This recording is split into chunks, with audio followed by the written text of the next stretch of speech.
खबरों के निष्पक्ष विश्लेषण के लिए सब्सक्राइब करें Janatantra TV and press the bell icon. Never miss any update. चलिए आगे बढ़ते हैं। वित्त मंत्री निर्मला सीतारमण ने 20 लाख करोड़ के पैकेज का तीसरा ब्रेकअप देश के सामने रखा है, जिसमें खेती और इससे जुड़े क्षेत्रों के लिए कई ऐलान किए गए हैं।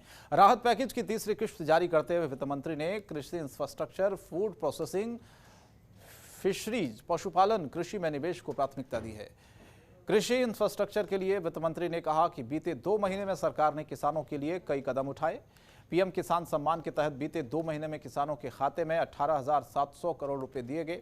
लॉकडाउन के दौरान 5600 लाख दूध कॉर्पोरेटिव संस्थानों ने खरीदा। दूध उत्पादकों के हाथ में 4100 करोड़ रुपए की रकम पहुंची। ऐसे में कृषि इंफ्रास्ट्रक्चर के लिए 1 लाख करोड़ रुपए दिए जाएंगे। इससे कोल्ड चेन, फसल कटाई के बाद प्रबंधन की सुविधाएं मिलेंगी। इससे किसानों की आय में बढ़ोतरी होगी। फूड प्रोसेसिंग के लिए वित्त मंत्री ने कहा कि माइक्रो फूड इंटरप्राइजेस के लिए 10,000 करोड़ के फंड की स्कीम है। यह क्लस्टर बेस्ड होगी। इसमें 2 लाख खाद्य प्रसंस्करण इकाइयों को फायदा मिलेगा। यही नहीं, लोगों को रोजगार तो मिलेंगे ही, साथ ही आमदनी के साधन भी बढ़ेंगे। जबकि फिशरीज पर उन्होंने कहा कि मत्स्य संपदा योजना की घोषणा बजट के दौरान की गई थी। इसे वित्त मंत्री ने लागू किया। योजना के तहत 50 लाख लोगों को रोजगार मिलेगा। साथ ही भारत के एक्सपोर्ट में भी इजाफा होगा। मत्स्य पालन बढ़ाने के लिए मछुआरों को नावें और नावों के बीमा की सुविधा दी जाएगी।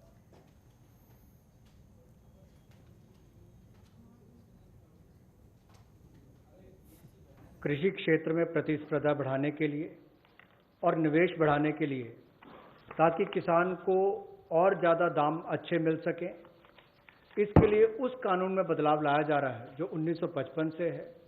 इसेंशियल कमोडिटीज एक्ट, आवश्यक वस्तुओं के लिए जो बनाया गया था। कहने के लिए इसमें बदलाव होगा, लेकिन जैसे एमएसएमई की परिभाषा में बदलाव करके एक बहुत बड़ा बदलाव उस क्षेत्र में आया है, उसी तरह से इस बदलाव से किसानों की आय में बढ़ोतरी की बहुत सारी संभावनाएं बढ़ जाती हैं। हर्बल कल्टीवेशन की प्रमोशन के लिए लगभग 4,000 करोड़ रुपए का प्रावधान इस प्रोजेक्ट के माध्यम से किया जाएगा और 10 लाख हेक्टेयर में इसकी खेती हो पाएगी, इसकी कल्टीवेशन होगी। 10 लाख हेक्टेयर लगभग 25 लाख एकड़ के बराबर है और इससे 5,000 करोड़ रुपए की आय किसानों की होगी। पशुपालन सेक्टर में बुनियादी ढांचा के लिए ये विकास फंड बनाया गया है, जिसको animal husbandry infrastructure development fund कहा गया। 15,000 करोड़ रुपए का प्रावधान इसमें किया गया है, ताकि जो दूध उत्पादन होता है उसकी प्रोसेसिंग करने के लिए इंडस्ट्री लग सके, मूल्य संवर्धन उसमें हो सके, वैल्यू एडिशन हो सके, और जो पशु चारे के लिए प्लांट्स हैं, कैटल फीड प्लांट्स हैं, वो भी बन सके, उसका इंफ्रास्ट्रक्चर भी खड़ा हो सके। ना केवल अपनी आपूर्ति के लिए, स्थानीय मार्केट के लिए, बल्कि एक्सपोर्ट करने के लिए भी इसमें बहुत अवसर मिलेंगे। इसके लिए 15,000 करोड़ रुपए का फंड ये पशुपालन सेक्टर के बुनियादी ढांचे के लिए दिया गया है।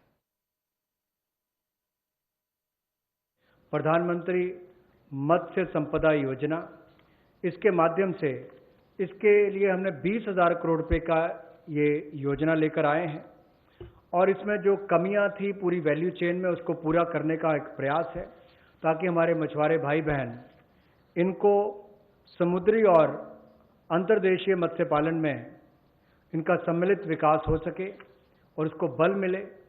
11,000 करोड़ रुपया इसके लिए समुद्री और अंतर्देशीय मत्स्य पालन के लिए, एक्वाकल्चर की गतिविधियों के लिए मिलेगा और 9,000 करोड़ रुपया इसके आधारभूत ढांचे के विकास के लिए, चाहे वो फिशिंग हार्बर हो, कोल्ड चेन हो, मार्केटिंग की सुविधा हो, मंडियों की बात हो, इस सब के लिए उनको 9,000 करोड़ रुपए का प्रावधान किया जाएगा।